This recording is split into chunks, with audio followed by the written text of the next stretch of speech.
Assalamualaikum warahmatullahi wabarakatuh. Selamat datang di kelas statistika.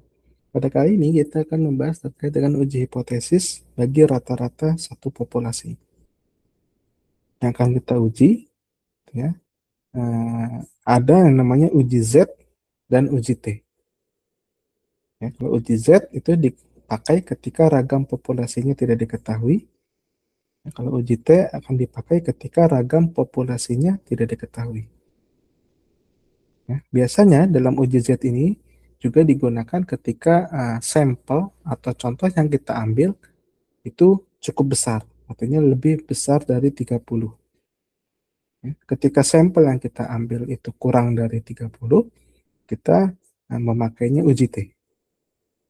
Ya. Dan didukung dengan uji T ini adalah ragam dari populasinya tidak diketahui, atau simpangan baku dari populasinya tidak diketahui. Oke, nah ini adalah kemungkinan rumus yang digunakan ketika kita menggunakan uji hipotesis bagi rata-rata ya satu populasi.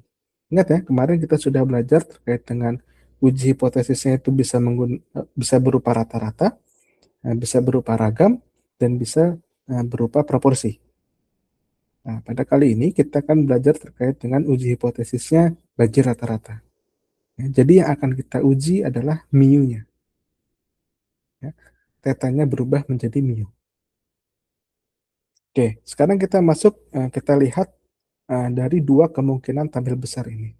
Ya. Ketika saya misalkan tabel yang di atas adalah tabel 1, ya, tabel yang di bawah adalah tabel nomor 2. Ya. Nah, ini yang membedakan kedua tabel ini adalah ujinya. Ya. Tabel 1 itu namanya uji Z. Ya. Yang tabel nomor 2 ini namanya uji T.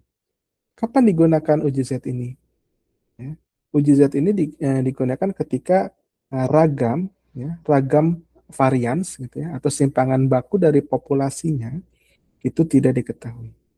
Ingat ya, populasi artinya seluruh objek yang menjadi pusat perhatian kita.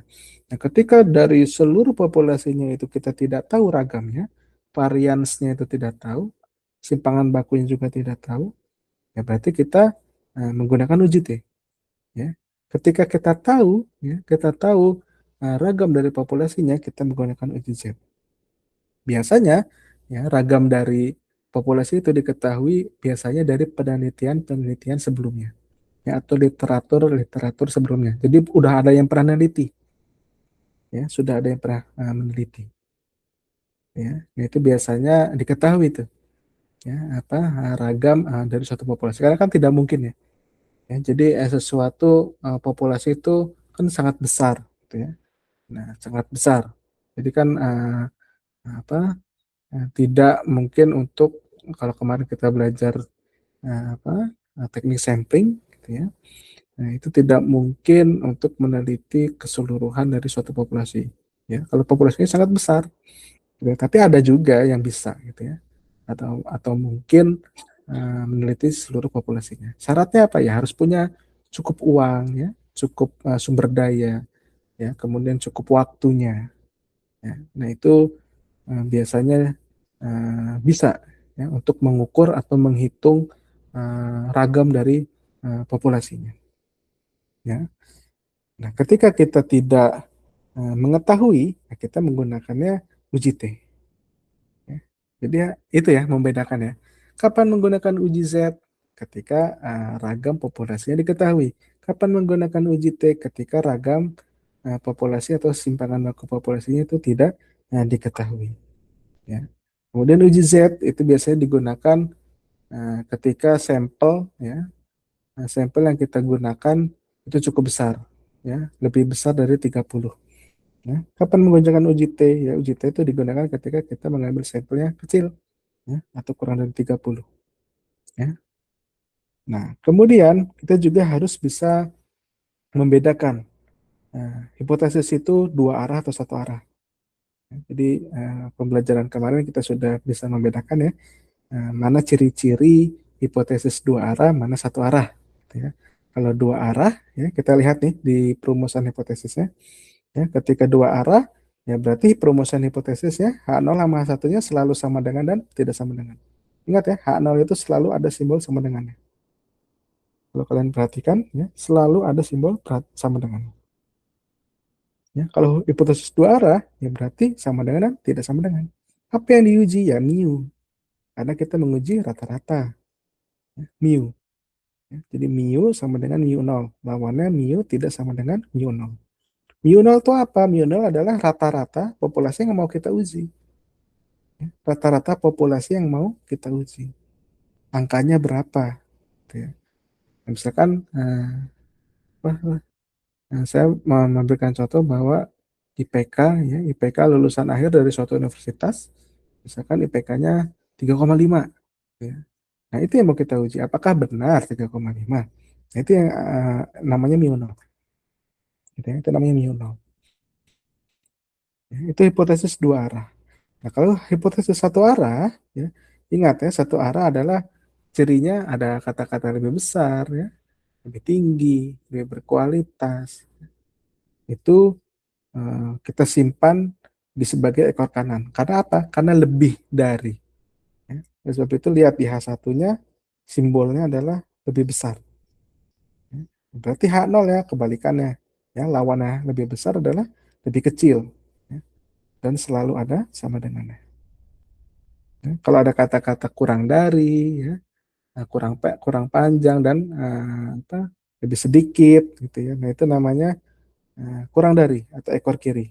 Oleh sebab itu H1-nya pasti kurang dari gitu ya. Nah, lawannya H0 ya adalah lawan dari kurang dari adalah lebih dari. Jangan lupa dikasih sama dengan. Ya. Ini berlaku untuk uji T juga ya, dalam perumusan hipotesis. Sama aja ya. Yang membedakan nanti di sini diujinya, statistik ujinya. Ya, kalau kemarin kalian ingat langkah-langkahnya, ya, pertama adalah merumuskan hipotesis. Ya. Ketika sudah bisa merumuskan hipotesisnya, kemudian kita cari barang buktinya ya, barang buktinya di statistik ujinya.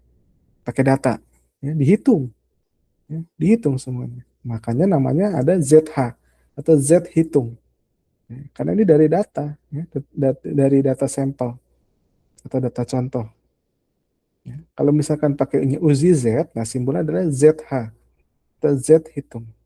Rumusnya adalah X bar ya, dikurangi mu 0 dibagi akar dari sigma kuadrat per N. X bar ini apa? X bar adalah rata-rata dari contoh atau sampel.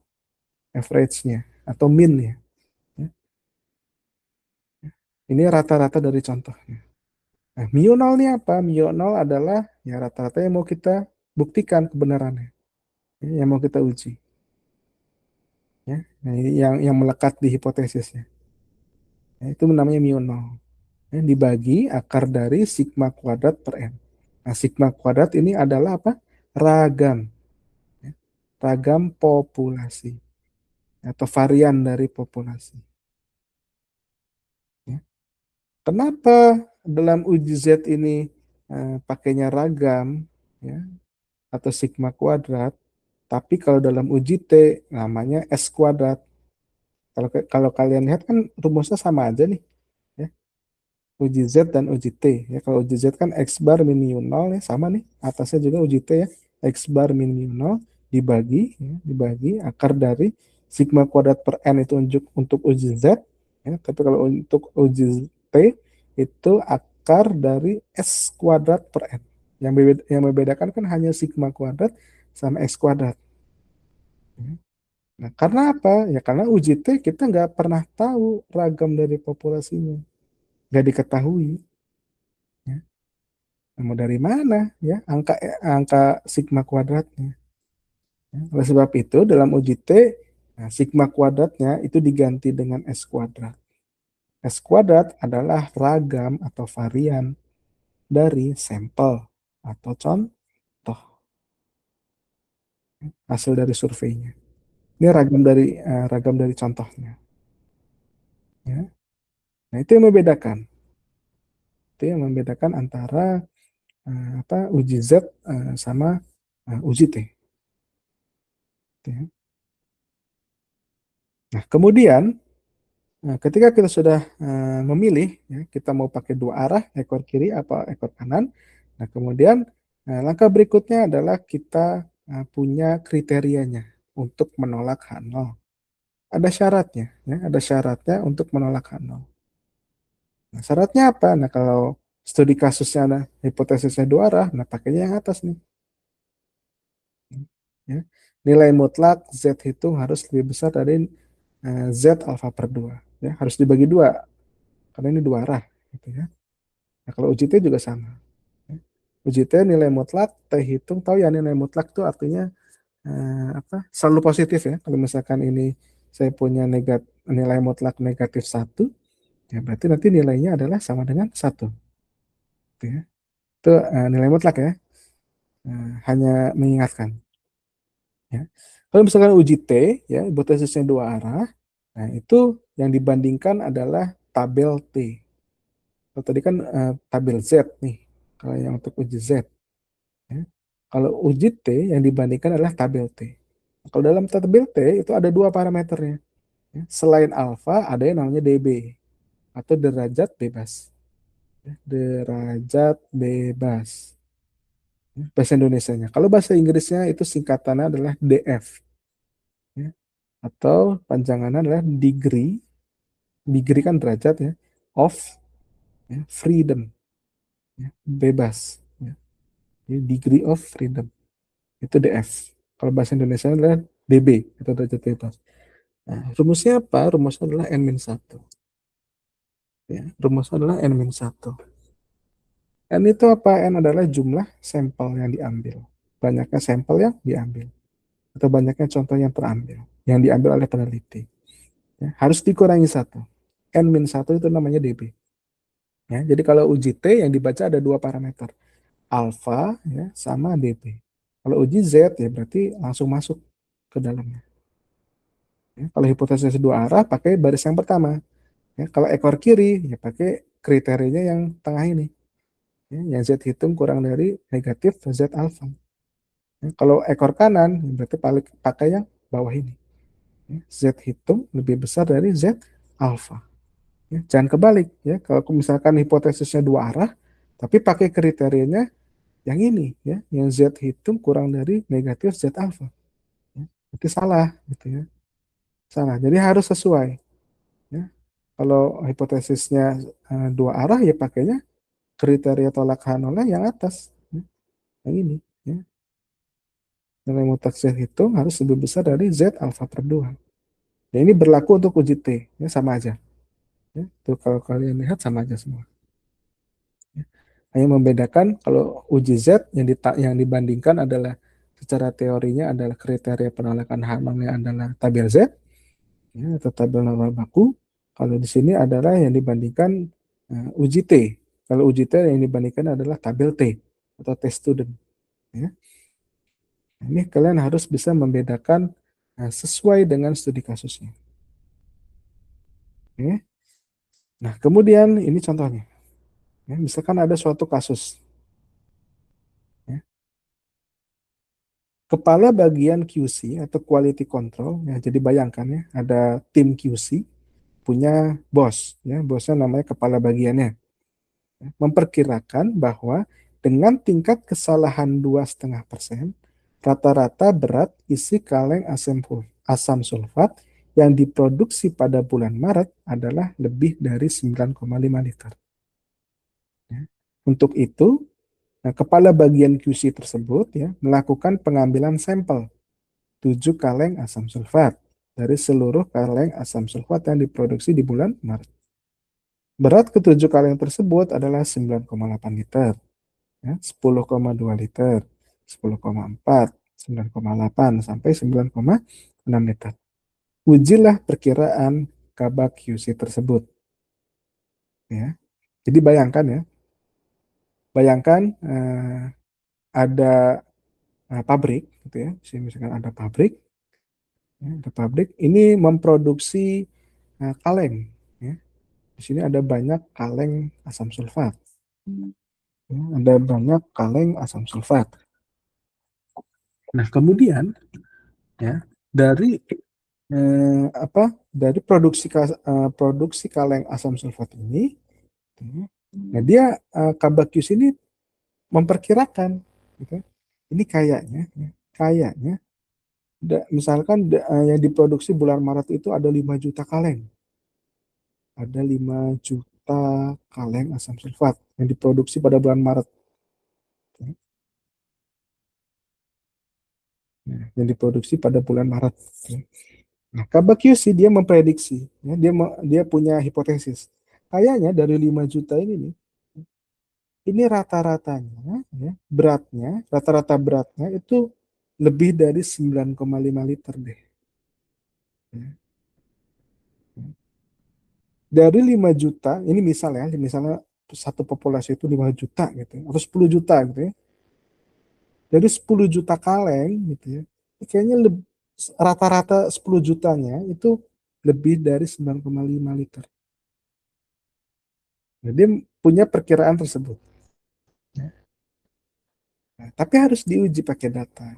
Ya, harus diuji pakai data. Ya. Bagaimana cara mengujinya? Gitu ya. Kabak UC tersebut mengambil sampel, ya, atau contoh sebanyak 7. Ya. Jadi diambil 7 dari 10 juta. Ya. Dari 10 juta kali ini, ya, dia ambil sampel sebanyak 7, ya, secara acak. Kemudian ditimbang satu-satu. Ya. Kaleng pertama yang dapat, oh beratnya 9,8. Ya. Kaleng kedua ambil dari 10 juta nih, ya. Dapatlah 10,2. Ya. Kaleng ketiga ditimbang 10,4 dan seterusnya. Ya. Sampai 7 kaleng ini. Ya. Itu cara dia mengumpulkan buktinya, ya, untuk mendukung hipotesisnya benar atau tidak. Ya. Nah, itu.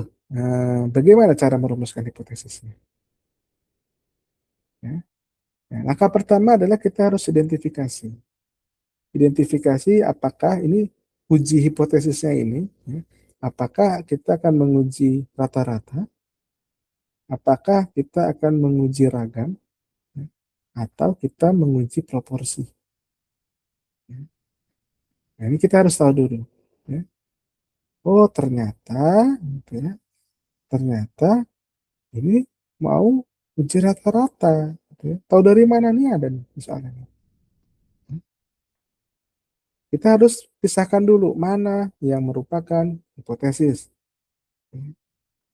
Nah, ini kan hipotesis nih, memperkirakan bahwa dengan tingkat kesalahan sekian gitu ya, berat rata-rata berat isi kalium sulfat diproduksi pada bulan Maret adalah lebih dari 9,5. Nah, ini namanya pernyataan hipotesisnya, ya, dari memperkirakan sampai liter ini. Nah, ini pernyataan si Kabak QC-nya, pernyataan sementaranya. Ya. Karena kita lihat, oh ternyata yang mau diuji rata-rata, ya berarti mu. Ya. Nah, itu dulu. Ya. Nah, kemudian yang kedua, kita bisa menentukan, gitu, apakah ini, ya, pakainya uji Z, ya, atau pakai uji T. Ya. Ketika kita udah bisa dapat, oh ternyata ini ujinya rata-rata. Kalau uji rata-rata, kemungkinan rumusnya ini. Ya. Oh, ada dua nih tabelnya, pakai yang mana ya? Gitu ya. Yang satu apa yang dua? Uji Z atau uji T? Harus diidentifikasi. Ya. Uji Z atau uji T kalau kasusnya seperti ini. Syaratnya apa kalau pakai uji Z? Uji Z itu syaratnya ragam populasinya itu harus diketahui. Ya. Coba lihat di sini, di studi kasus ini. Mana ya yang namanya ragam populasi? Oh ini 2,5%, bukan. Ini namanya alfa. Tingkat kesalahan, ya, itu namanya alfa, 2,5%. Mana lagi ya? Oh 9,5. Ini ragam apa bukan? Bukan. Ini namanya mu nol. Yang mau kita uji. Benar nggak? Lebih dari 9,5, ya kan? Ini adalah yang mau kita uji. Namanya mu nol. Apakah 7 ini ragam? Bukan. Ini namanya n kecil. Ya. Jumlah sampelnya 7. Ya. Apa ini? 9,8, 10,2? Bukan. Ya. Ini rata-rata ini adalah berat dari sampelnya. Ya. Nah, karena kita tidak menemukan informasi ragam dari populasi, oleh sebab itu kita putuskan ujinya adalah uji T. Uji T. Karena apa? Karena ragam populasinya nggak ada, nggak diketahui mana. Nggak ada informasinya. Ya. Didukung oleh sampelnya kecil. Ya. Sampelnya cuma 7. Ya. 7 ini kurang dari 30. Ya. Karena sampelnya kecil, pakainya uji T. Ya. Nah, oleh sebab itu, kalau kita melihat tabel ini, ya, nah, nomor 1 berarti coret. Gitu ya. Jangan dilihat lagi. Kita fokus di tabel nomor 2. Kira-kira pakainya yang mana? Dua arah, ekor kiri apa ekor kanan? Gitu kan? Nah, kita identifikasi lagi. Ini kira-kira uji hipotesisnya, ya, yang ketiga. Ya, ini satu arah atau dua arah ya, gitu ya. Satu arah apa dua arah kayak gini. Lihat di pernyataan hipotesisnya. Ya. Mana ya? Ada kata-kata, oh ini ada kata-kata lebih dari. Ada kata-kata lebih dari. Kalau lebih dari, dipastikan dia satu arah. Ya, hipotesis satu arah. Kalau lebih dari berarti ekor kanan. Ya, ekor kanan, karena lebih dari. Ya, ketika kita sudah dapat arahnya, ya berarti kita rumuskan hipotesisnya. Apa H0-nya, apa H1-nya. H0-nya apa, H1-nya apa.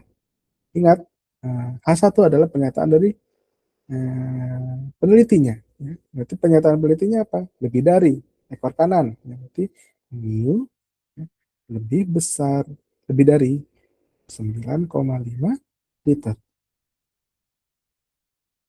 Ya.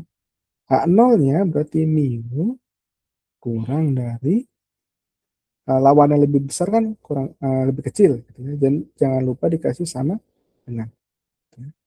9,5 liter. Nah, ini adalah perumusan hipotesisnya. Ekor kanan. Ya, yang satunya lebih besar. Ekor kanan. Ini adalah perumusan hipotesisnya. Nah, ketika langkah pertama selesai, berarti bisa lanjut ke langkah berikutnya, yaitu mencari statistik uji. Nah, sekarang kita lihat, ya, tuh perumusan hipotesisnya sudah benar. Ya. H0-nya mu kurang dari sama dengan 9,5, H1-nya mu lebih besar dari 9,5. Ya. Kemudian kita perbesar untuk statistik uji. Ya. Dalam statistik uji, ingat, ya, ingat rumusnya. Ya, rumusnya adalah T hitung sama dengan X bar ya, dikurangi mu dibagi akar dari S kuadrat per N. Sekarang kita cari X bar udah dapat apa belum? X bar itu apa? Rata-rata dari contoh. Rata-rata dari contoh. Contohnya apa? Sampelnya yang tadi. Ya, nih. Kan ada nih 9,8, ya, 10,2, 10,4, sampai 9,6 gitu. Ini kan berat-berat sampelnya, ya, berat-berat dari si contoh. Karena kita maunya X bar, rata-ratanya ya udah rata-ratain. Ya, itu rata-rata dari 9,8, 10,2, ya, 10,4, dan seterusnya sampai 9,6. Dibagi dengan 7. Kenapa 7? Ya rata-rata. Ya. Karena sampelnya ada 7. Ketika X barnya kita dapatkan 10. Ya. X barnya 10. Berarti simpan. Ganti X barnya dengan 10. Ya. Dikurangi mu 0. Mu 0-nya apa? Mu 0-nya yang mau kita uji. Yang mau kita uji mana angkanya ini. Ini namanya mu 0. 9,5. Berarti dikurangi 9,5. Dibagi ya per gitu ya akar dari S kuadrat per N. Ya. Kalau N kan kita udah punya nih. Kan, N kan ada jumlah sampelnya 7. Ya. Berarti N-nya 7 nih. Kita udah punya. Gitu ya. Nah, permasalahannya kita nggak punya nih S kuadrat. S kuadrat kan ragam dari sampel. Ya. Ragam dari contohnya. Nah, kita nggak punya. Gimana cara mencarinya? Ya, cara mencarinya gini. S kuadrat itu sama dengan, gitu ya. Udah belajar ya, cara mencari S kuadrat, ya, dengan cara datanya, ya, data dikurangi rata-ratanya kuadratin. Kemudian sigma, ya, ditambah. Ya. 9,8 dikurangi rata-ratanya kan 10 ya, kuadratin. Ditambah data kedua 10,2 ya, dikurangi rata-ratanya berapa? 10 ya, kuadratin. Ditambah data ketiga 10,4. 10,4 dikurangi 10 dikuadratin. Ditambah 9,8 dikurangi 10 kuadratin terus gitu ya, sampai 9,6 dikurangi 10 ya. Rata-ratanya kan 10 ya, dikuadratin. Dibagi semuanya dengan n min 1. N-nya berapa? N-nya kan 7. 7 kurangi 1, 6. Ya, itu nanti jumlah dari kuadrat ini dibagi 6. Ya, didapatkan 0,08. Ya. Ketika kita sudah mendapatkan S kuadrat adalah 0,08, ya, berarti ganti aja nih S kuadratnya dengan 0,08. Ya. Udah dihitung biasa ya. Kemudian didapatkan T hitungnya adalah 4,67. Ya, ini disimpan ya sebagai barang bukti. Barang bukti dari data yang sudah kita ambil. Ya. Nah, kemudian ketika kita sudah mendapatkan T hitung, kita lihat syarat untuk menolak H0. Ya. Kita lihat syaratnya tadi di tabel tadi. Mana syaratnya? Kita kan ekor kanan. Ya. Kalau ekor kanan pakainya yang bawah. Ya. Ini syarat ini. Syarat untuk menolak H0. Ya. Harus T hitungnya harus lebih besar dari T tabel. T tabelnya adalah T alfa DB N-1. Kita pakainya yang ini, yang paling bawah. Jangan yang tengah, apalagi yang atas.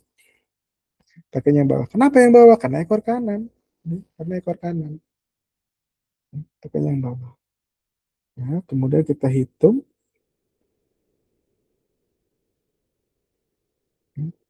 T alfa. Alfanya berapa? Ya, tadi kan alfanya adalah 2,5%. Ya kan? 2,5%. Ya, berarti alfanya 2,5% itu kan 0,025. Ini kan 2,5%, gitu ya, 0,025. Nah, kemudian DB, ya, ini kan alfa nih. DB adalah N-1. N-nya 7 dikurangi 1. Nanti cari di tabel T yang alfanya 0,025. Nih, ya. Dan DB-nya adalah 6. Sekarang kita cari tabelnya di tabel T. Ya. Ini namanya tabel T. Ini jadi yang ke bawah atau DF ya, itu DB namanya, degree of freedom atau derajat bebas. Yang ke kanan adalah alfa. Di sini kan ada titik ya. Titik 10 itu depannya ada nolnya ya. Jadi ada 0,1 ya, 0,025, 0,05. Oke. Tadi kita alfanya adalah 0,025. Itu pakainya yang ini. Nah, kemudian DF-nya adalah 6.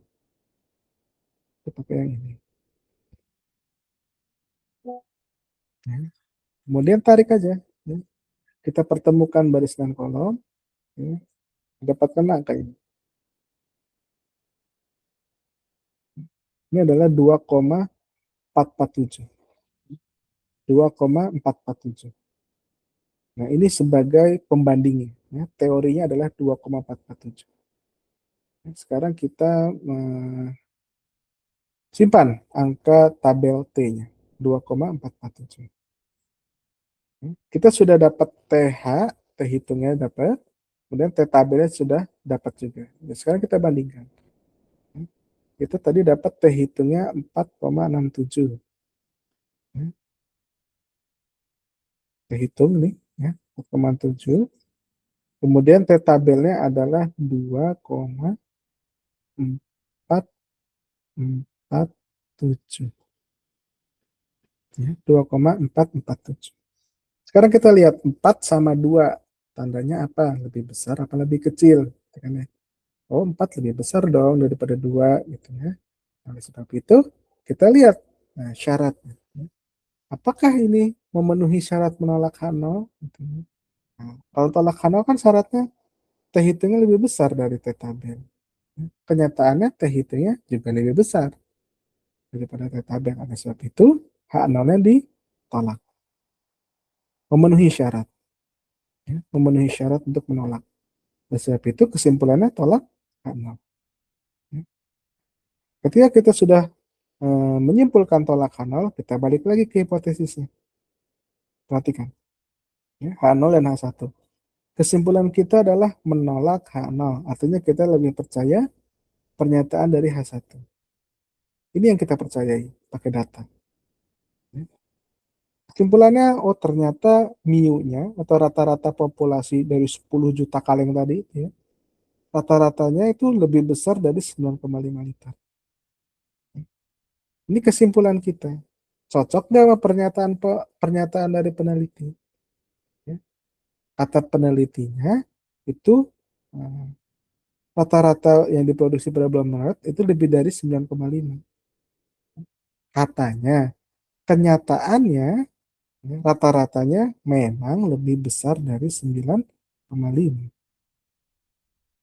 Ya. H1-nya tuh lihat. Ya. Karena kita menerima H1 atau menolak H0. Ya. Ternyata benar pernyataan dari kepala UC. Ya, oleh sebab itu cukup bukti. Ya. Buktinya cukup untuk menyatakan bahwa rata-rata kaleng asam sulfat yang diproduksi pada bulan Maret lebih besar dari 9,5 liter. Terbukti pernyataan dari UC tadi. Ya. Terbukti. Cukup bukti untuk menyatakan eh, rata-rata berat isi kalsium sulfat yang diproduksi pada bulan Maret lebih dari 9,5. Cukup bukti. Pada taraf nyata 2,5%. Nah, ini harus ditampilkan. Ya. Pada taraf nyata atau pada tingkat kesalahan 2,5%. Kenapa harus ditampilkan 2,5%? Ya, karena misalkan kalau 1% itu belum tentu tolak nol, ya. Karena akan berbeda nanti kriteria ujinya. Ya, ini bukan 0,025 lagi. Ya. Ini udah sampai 0,01. Nanti akan berbeda lagi angka ininya, T tabel. Ya. Oleh sebab itu dalam suatu kesimpulan itu harus disertakan pada taraf nyata 2,5%. Terdapat cukup bukti untuk menyatakan H1 benar. H1 benar itu apa? Ya, H1-nya lebih besar dari 9,5. Gitu ya. Nah, itu untuk uji T. Kemudian kita masuk ke contoh kasus yang kedua. Contoh kasus yang kedua.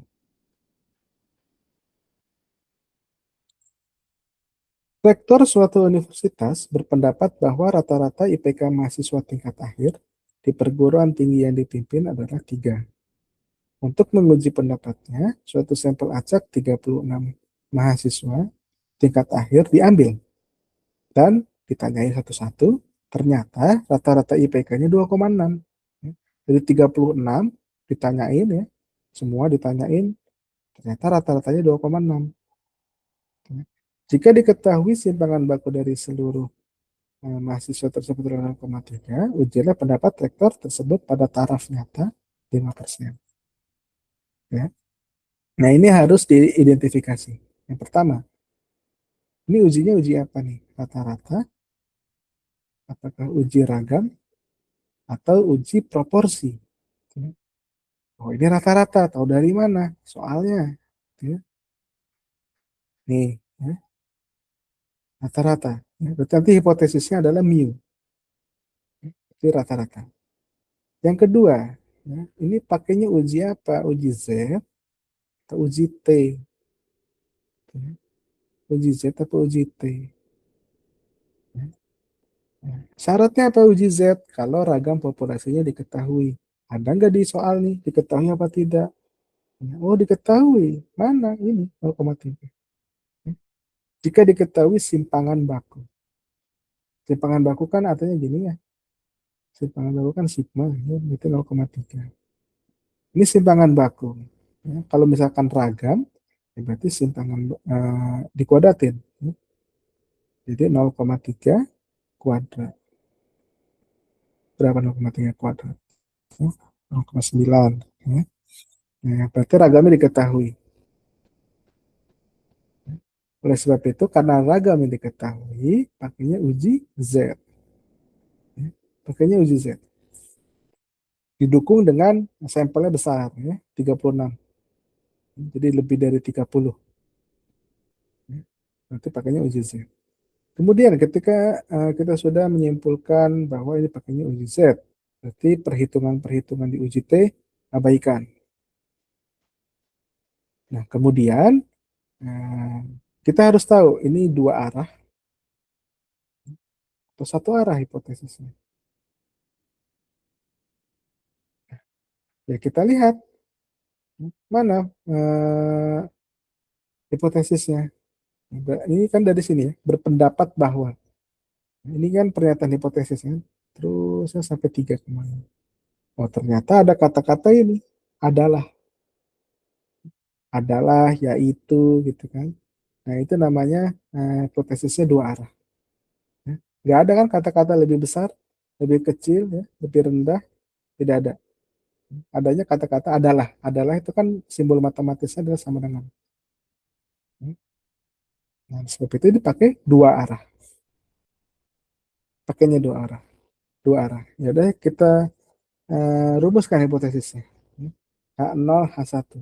Yang namanya dua arah, gitu ya pasti sama dengan dan tidak sama dengan. Sama dengan tuh punyanya H0 ya, tidak sama dengan punyanya H1.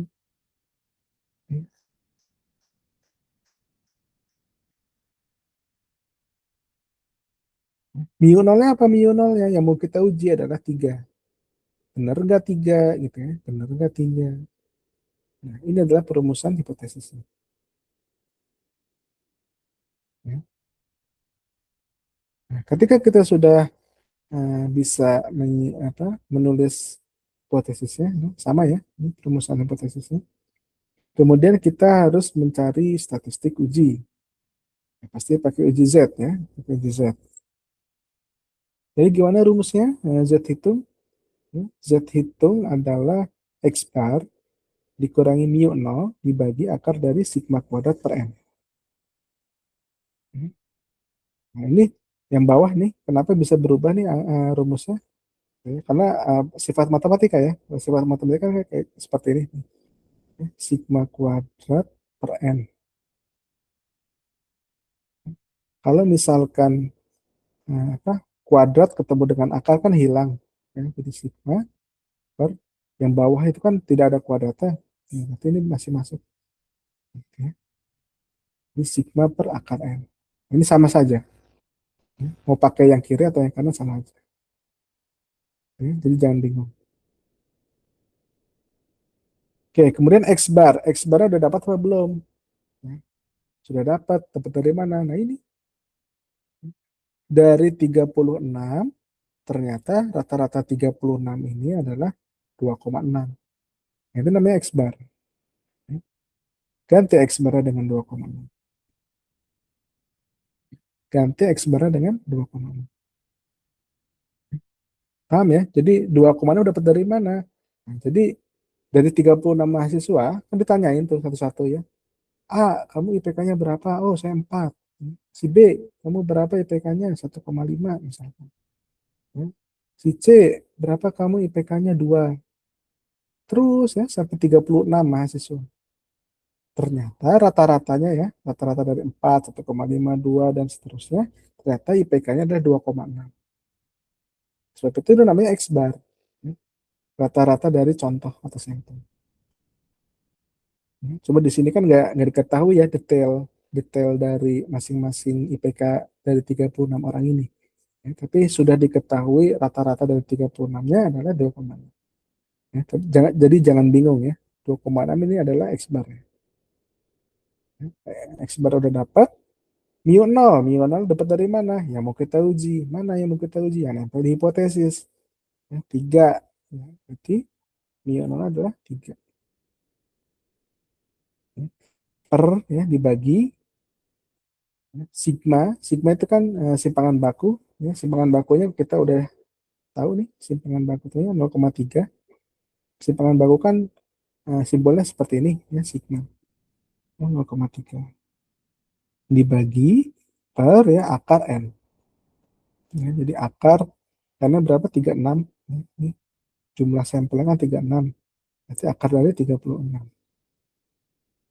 Kalau mau pakai ini nggak apa-apa. Kalau pakai yang sebelah kiri ya, berarti nanti akar dari sigma kuadrat kan 0,9. Ya, 0,9 dibagi 36. Ya, jadi dibagi dulu baru diakarin. Nggak apa-apa.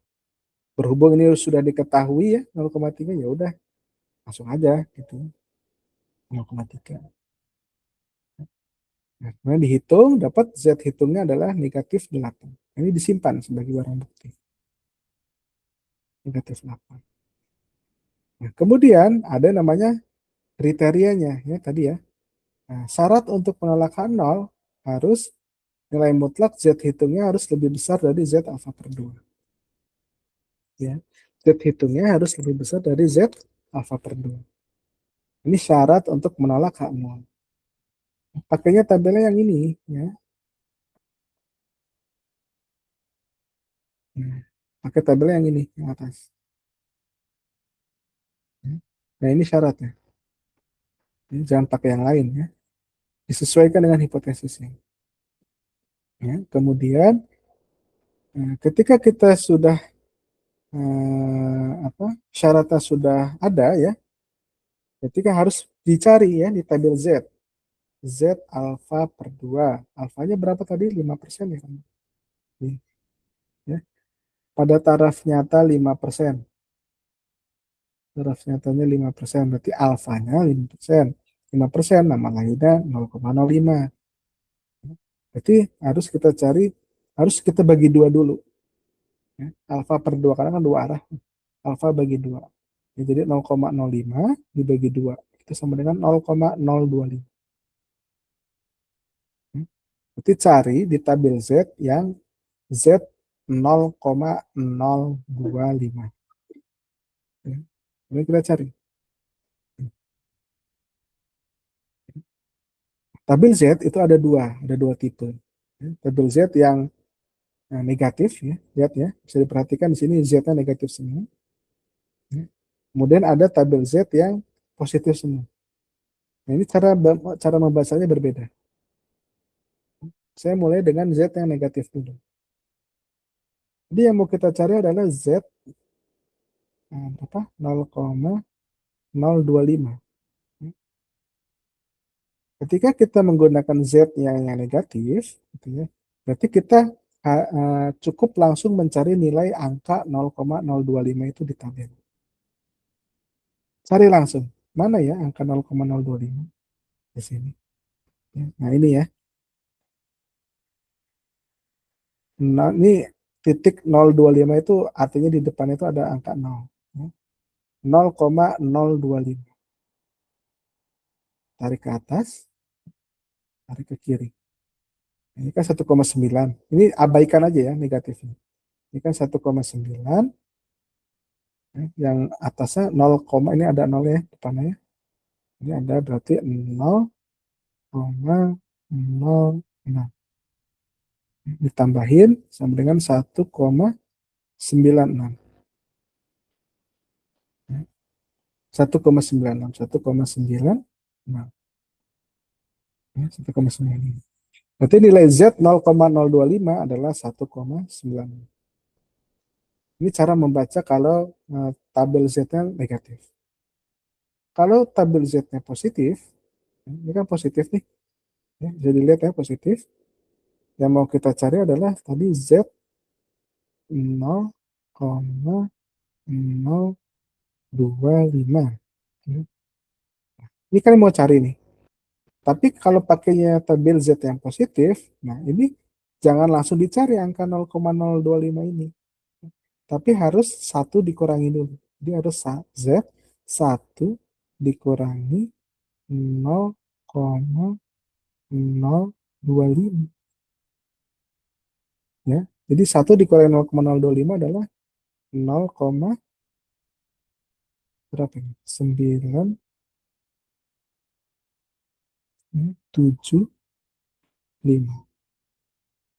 Nah, berarti ini yang mau kita cari.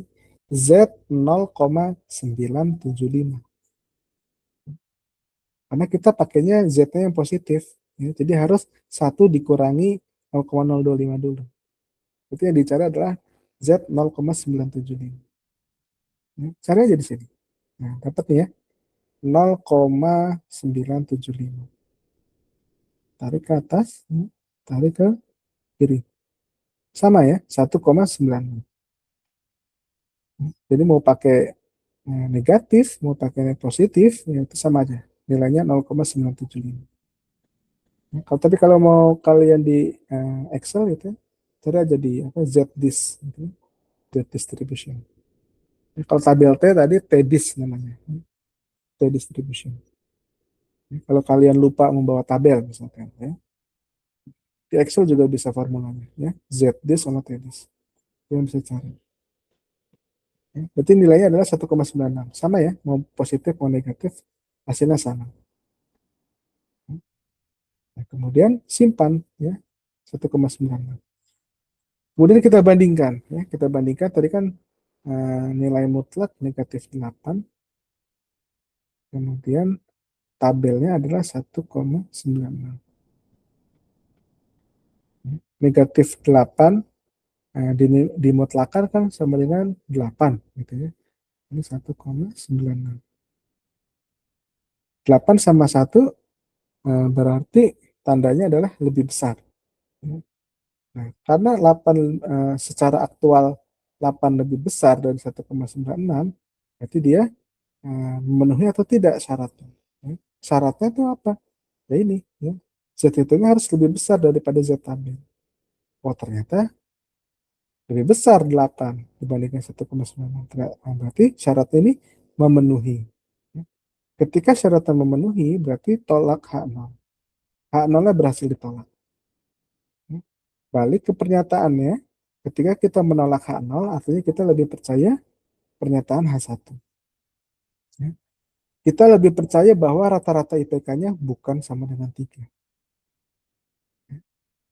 Kita lebih percaya dengan data bahwa rata-rata IPK-nya bukan bukan 3, tidak sama dengan 3. Oleh sebab itu kesimpulannya apa? Kesimpulan adalah belum cukup bukti. Belum cukup bukti untuk menyatakan rektornya benar.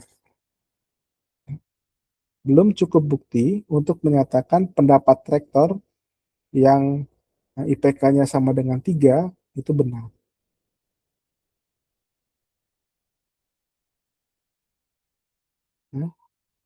Faktanya tidak sama dengan 3. Tapi rektor tersebut bilang sama dengan 3. Artinya belum cukup bukti. Datanya belum cukup untuk menyatakan bahwa IPK-nya sama dengan 3. Pada taraf nyata 5%. Ingat ya, harus disampaikan pada taraf nyata 5%.